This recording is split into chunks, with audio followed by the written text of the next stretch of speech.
Ano po ang gusto niyong iparating na mensahe at pagbati? Unahin po muna natin pakinggan ang Maid of Honor.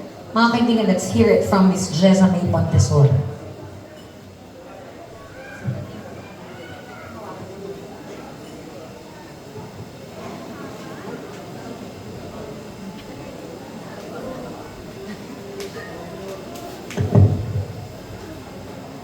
Dear sister,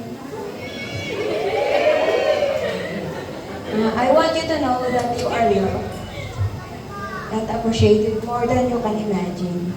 I know that you have done so much for our family and your siblings, and your hard work and sacrifices have not gone unnoticed. I understand that at times it may feel like your efforts are not appreciated or acknowledged, but please know that we do see and value all you do. Your hard work and selflessness and truly inspiring, and we are proud to call you our sister. We love you and appreciate you more than words can express. Thank you for all that you do and keep shining. You're a true blessing of a sister anyone would die to have. I pray to protect you and always shower you with blessings, shield you from bad and evil of this world, that He prepares you for a better thereafter. You're always in every prayer I make. We love you, sister. Thank you.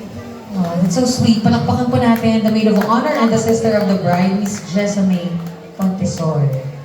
And now, I hope everybody is as excited as I am to hear it naman this time from the best man, Mr. Jasper Giancarlo.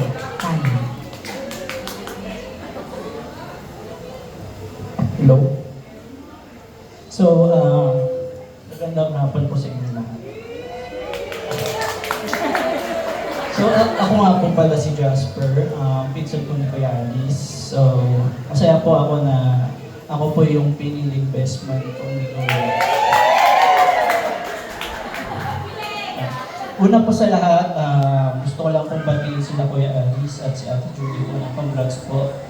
And simple lang naman po yung message ko sa inyo. Alam po natin na hindi po biro or hindi po madali ang pag-aasawa. So meron po yung, hindi po may iwasan yung tampuhan, away, hindi pagkakaintindihan. Pero kapag meron pong trust, respect, at pagmamahal sa isa't isa, at yung pinaka-importante po yung pipiliin nyo po yung isa't isa sa araw-araw.